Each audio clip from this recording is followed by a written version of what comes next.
बिस्मिल्लाहिर्रहमानिर्रहीम अस्सलाम वालेकुम। आज हम नंबर थ्योरी का चैप्टर नंबर 3 है, थ्योरी ऑफ प्राइम्स। उसका थ्योरम जो है वो हमारा जो है वो थ्योरम उसको डिस्कस करते हैं।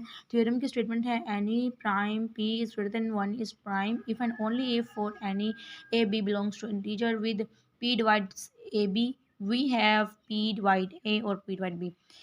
अब इसका मतलब क्या है? एनी एन इंटीजर, एक इंटीजर है, वो कहते हैं कि जो कि प्राइम है पी, जो कि 1 से बड़ा है, वो प्राइम है इफ़ एंड ओनली इफ़। अब इस पे इफ़ एंड ओनली इफ़ आ गया है, मतलब हमने इसको इसकी कन्वर्सली भी प्रूव करना है। पहले एक को लेकर दूसरी प्रूव करनी है और दूसरी को लेकर पहली। अब इफ़ एंड ओनली इफ़ वो कहते हैं कि A B belongs to integer हैं, जो कि पी डिवाइड्स कर रहा है इन दोनों इंटीजर्स के प्रोडक्ट को। वी हैव, तो अगर पे ए डिवाइड करता है इन दोनों इंटीजर्स के प्रोडक्ट को, तो हमने साबित ये करना है, प्रूफ ये करना है कि पी जो है वो डिवाइड करता है ए को या पी डिवाइड करता है बी को। तो ले लेते हैं इससे ले लेते हैं, ये वाला आंसर प्रूफ करते हैं, और फिर इसको ले लेते हैं, फिर ये वाला आंसर प्रूफ करते हैं। चलें देखिए, स्टार्ट करते हैं प्रूफ। सपोज कर लिया है हमने कि जो पी है वो 1 से बड़ा है और वो प्राइम है। यही चीज़ जो उन्होंने बताई हुई थी, हमने इसी के अकॉर्डिंग सपोज कर, लेकिन हमने प्रूफ किया, इसमें हम कंट्रडिक्शन में नहीं जा रहे। तो हमने सिर्फ इसमें इफ़ एंड ओनली इफ़ है, इसलिए पी डिवाइड्स ए बी, पी डिवाइड करता है ए बी के प्रोडक्ट को। अब इसमें वो कहते हैं कि अगर पी डिवाइड करता है ए बी के प्रोडक्ट को, इसको हमने ले लिया। अब हमने ये प्रूफ करना है कि या तो पी ए को डिवाइड करे या तो पी बी को डिवाइड करे। तो मतलब इसमें अगर पी ए को डिवाइड नहीं करता, तो आप मुझे बताएं पी किसको डिवाइड करता है? पी बी को डिवाइड करेगा, ठीक है। अगर पी बी को डिवाइड नहीं करता, तो आप फिर ये कह सकते हैं ना कि पी ए को डिवाइड करता है, एक को करता है दूसरे को नहीं, दूसरे को करता है पहले को नहीं, इस तरीके से, ठीक है। बस मतलब इसमें आपके 2 केसेस बनेंगे। कैसे? आपने लिखना ये है, 4 लाइनें बनाएंगे आप 2 केसेस में। आपने लिखना ये है कि if P divides A we are done. अगर पी ए को डिवाइड करता है तो ठीक है, उन्होंने यही कहा था, एक इसमें स्टेटमेंट प्रूव करें। देखें, अगर पी डिवाइड करता है ए को, वी आर डन। अगर पी नहीं करता है ए को डिवाइड, तो वी हैव टू, हमें फिर प्रूव करना है कि पी बी को डिवाइड करेगा, ठीक है।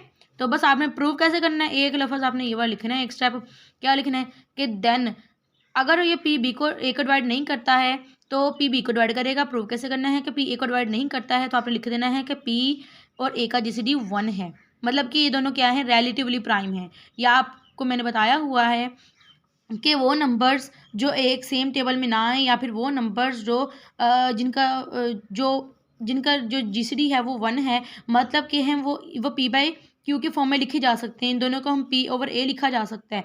क्यों? क्योंकि ये अगर मैं 2/3 की एग्जांपल, 2 यहाँ पे 3 यहाँ पे, तो ये दोनों आपस में कैंसिल नहीं होते, इनका जीसीडी 1 है, ठीक है। तो मतलब कि अगर वो इसको डिवाइड, फिर ये डिवाइड भी नहीं करते, तो डिवाइड नहीं करते। तो अगर ये इसको डिवाइड नहीं करता, तो हमने बताना है कि इनका जीसीडी 1 है, और ये मतलब कि फिर पी बी को डिवाइड करेगा, ठीक है, किसी और नंबर को डिवाइड करेगा। अगर 3 को डिवाइड नहीं करता, 4 को डिवाइड करेगा, इस तरीके से, ठीक है। आगे है अब हमारी ये, इसमें मैंने आपको 2 स्टेटमेंट बता दी एक केस के अंदर। अब दूसरा केस क्या है, हमने बताना है ये अगर ये पी, फिर हमने ये दोबारा यही वाले ले लेनी है, और हम कहेंगे पी बी को डिवाइड करते हैं। यहाँ तक मैंने आपको बता दिया हुआ है, ठीक है। अब आगे हम कहेंगे सिमिलरली, सेम यही केस है कि वी कैन प्रूव, हम प्रूव कर सकते हैं कि अगर पी को, अब बी को डिवाइड नहीं करता हो, तो मतलब पी ए को डिवाइड करेगा। पहले हमने कहा था पी ए को डिवाइड करता है, तो पी बी को डिवाइड, अगर पी ए को डिवाइड करता है तो ठीक है, मतलब पी बी को डिवाइड नहीं करता होगा। फिर हमने कहा पी ए को डिवाइड नहीं करता, तो बी बी को डिवाइड करता है, ठीक है। अब सेम ऐसे ही हमने प्रूव करना, पहले हमने यही प्रूव किया ना कि पी ए को डिवाइड करता है, ठीक है। अगर पी ए को डिवाइड नहीं करता, मतलब पी बी को डिवाइड करता है। अब हमने कहना है कि अब आपने सेम इतनी चीज़ है ना, कि इफ़ से लेकर आपने यहाँ से लेकर आपने यहाँ तक, इसमें ए की जगह बी लिख देना है, बी की जगह ए लिख देना है। मतलब फिर आपका दूसरा केस यही बनेगा ना, उन्होंने बस एक लाइन में आपको बता दिया। अब प्रूव कर सकते हैं कि अगर पी बी को डिवाइड नहीं करता, तो मतलब पी ए को डिवाइड करता होगा।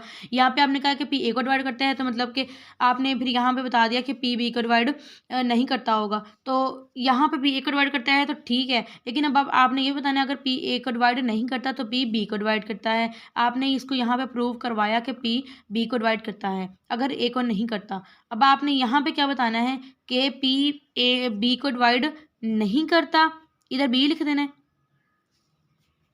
अब ये देखिए, मैंने इसको सेपरेट करके लिख दिया, अब आपको अच्छी तरीके से समझ आ जाएगी। ये देखिए, अगर if P divide A we are done, दूसरे केस में हमने कहना है अगर if P divide B we are done, ठीक है। यहाँ पे अब हमने कहना है if P does not divide A we have to prove, फिर कहना है कि उसका उलट जो है वो प्रूव करना है। यहाँ पे हमने कहना है, यहाँ पे हमने ए लिखा था डज नॉट में, यहाँ पे हमने बी लिखा है, P does not B does not divide B we have to prove करना है कि ए पी डिवाइड करेगा फिर ए को, ठीक है। अब हमारे इसमें ये दो केसेस ये हैं, ये एक लाइन में हो गया, ये दूसरा। अब ये जो मैंने बॉक्स बनाया हुआ है ये ऊपर तीसरा केस, ये चौथा केस, ठीक है। इस तरीके से मतलब कि ये अलग स्टेटमेंट्स हैं। अब अगर ए को डिवाइड करता है तो ठीक है, अगर ए को डिवाइड नहीं करता तो हमने प्रूव करना है कि बी को डिवाइड करता है, और ये दो लाइनों में इसका प्रूव है। और अगर ये है अगर बी को डिवाइड करता है तो ठीक है, डन। अगर बी को डिवाइड नहीं करता है तो हमने बताना है कि वो ए को डिवाइड करता होगा, और ये दो लाइनों का इसका प्रूव है, ओके। अब मैं इसको आपको समझाती हूँ इसका प्रूव क्या है। अगर वो ए का डिवाइड नहीं करता तो मतलब इनका जीसीडी 1 होगा, पी ए का जीसीडी 1 होगा, रिलेटिवली प्राइम होंगे, ये आपस में कैंसिल नहीं हो सकते थे, 2 और 3 होंगे, इसलिए तो हमने कह देना फिर अगर ये इसको डिवाइड नहीं करता तो मतलब कि ये बी को डिवाइड करता होगा, ए को डिवाइड नहीं करता तो बी को डिवाइड करता होगा, ये हमारा प्रूव हो गया। इसमें क्या है, इफ़ अगर बी को डिवाइड नहीं करता, ठीक है, यहाँ पे हमने कह दिया ए को डिवाइड करता है, बी को डिवाइड करता है तो ठीक है, अगर बी को डिवाइड नहीं करता तो हमने प्रूव करवाना है कि वो ए को डिवाइड करता होगा। तो मतलब इफ़ पी बी को डिवाइड नहीं करता तो क्यों नहीं करता, क्योंकि उनका जीसीडी 1 होगा, रिलेटिवली प्राइम होगी पी और बी, और पी और बी अगर रिलेटिवली प्राइम होगा तो मतलब इसके उलट जो ए है वो उसको डिवाइड करता होगा। तो बस ये रिजल्ट हमने निकाल दिया, और अगर ये नहीं निकला तो हमने ये निकाल दिया, ठीक है। और यहाँ पर ये निकाल दिया, अगर ये नहीं निकल क्या मे भी अगर डिवाइड करता होगा, अब हमें तो नहीं पता ना, तो अगर ये इसे नहीं करता होगा तो वो इसे करता होगा। इसमें ये दो स्टेटमेंट थी। अब ये जो लाइन उन्होंने लिखी हुई ना सिमिलरली वाली, वो कहते हैं सेम ऐसे ही हम दूसरा कर सकते हैं, वो इस तरीके से आप लोगों ने कर लेना, ठीक है। ये जो मैंने यहाँ पे बनाया हुआ है, और उसके बाद इसको कन्वर्सली प्रूव करना है, वो उन्होंने इफ़ एंड ओनली इफ़ कहा था, ठीक है, इफ़ एंड ओनली इफ़ कहा था, हमने इसको लेके ये प्रूव कर दिया। अब हम इसको लेते हैं, इसको हमने रख लिया कि सपोज कर लेते हैं कि ए बी जो है वो बिलोंग्स टू इंटीजर्स, ये जो उन्होंने गिवन रिक्वायरमेंट ये वाले दी हुई दोनों में लिख लेनी है आपने, विथ पी डिवाइड करता होगा, पी डिवाइड करता है ए बी को, तो हमारे पास है पी डिवाइड कर इन दोनों में से एक को करेगा।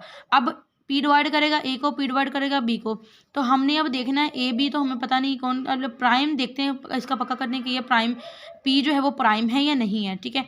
अब इसका हमने प्रूव करना है कि पी प्राइम है।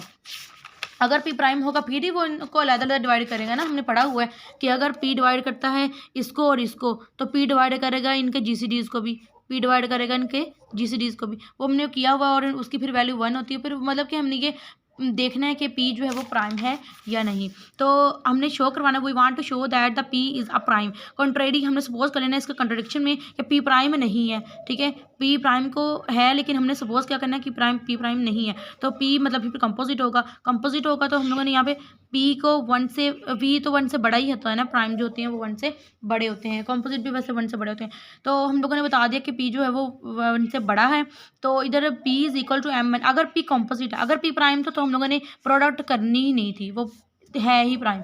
अगर पी कंपोजिट तो हम इसको प्रोडक्ट में लिख सकते हैं, प्राइम्स के प्रोडक्ट में।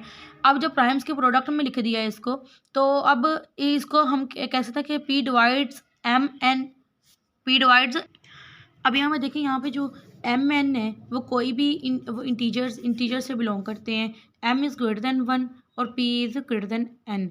अब एम जो है वो 1 से बड़ा है, इधर कोई भी 2 3 कुछ और होगा, और इधर एन से बड़ा है, पी जो है वो होगा वो एन से बड़ा होगा। अब यहाँ पे जो हम इसको वो पी डिवाइड करता है ए बी को और पी डिवाइड करता है ए को, हम उसके लिए लिख सकते हैं कि पी डिवाइड करता है ए को और पी डिवाइड करता है बी को, इसको अलग-अलग लिख सकते हैं। फिर हमने कहा अब प्राइम नंबर्स जो है पी डिवाइड्स एम और पी डिवाइड्स एन, हमने ये लिख दिया। तो लेकिन हमें नहीं पता कि ये अब कौन से नंबर्स हैं, ये एम और एन कौन से नंबर्स हैं।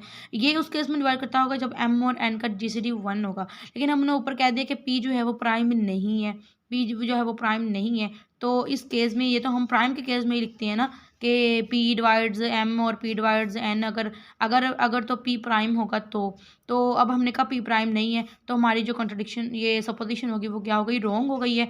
तो हम ऐसा नहीं लिख सकते, हम इसको कंट्रडिक्शन में ख्याल करते हैं, तो हम कहते हैं विच इज़ कंट्रडिक्शन, जो कंट्रडिक्शन है इस फैक्ट की कि एम इज़ ग्रेटर देन 1 और पी इज़ ग्रेटर देन 1, ये इसकी तो और ओवर सपोजिशन जो होगी वो रॉन्ग हो गई। तो अगर इसको इस केस में लिखना चाहते हैं तो हम कहते हैं कि हमें पी को प्राइम बनाना पड़ेगा, hence P is a prime. तो आई होप कि आपको इस आज के थ्योरम की समझ आई होगी। तो इसको बहुत ईजी है। आपने पहले ये 4 केसेस इसमें 2 केसेस बना लेने हैं कि जिसमें 4 स्टेटमेंट आपने लिखनी है या इसको लेकर ये प्रूव करना है, फिर उसके बाद इसको ले लेना है और इसमें देखना है कि पी प्राइम है या नहीं। आपने कंपोजिट लेकर चलना है, तो उसके बाद लास्ट पे आकर जो रिजल्ट होगा वो प्राइम्स के लिए होगा। तो आपने कह देना कि पी जो है वो प्राइम है और हमारी कॉन्ट्रडिक्शन रॉन्ग हो गई है। तो ओके जी, आपने मेरे वीडियो को लाइक भी करना है, शेयर भी करना है और चैनल को सब्सक्राइब लाजमी करना है। और thank you so much for watching my video. जज़ाकल्लाह।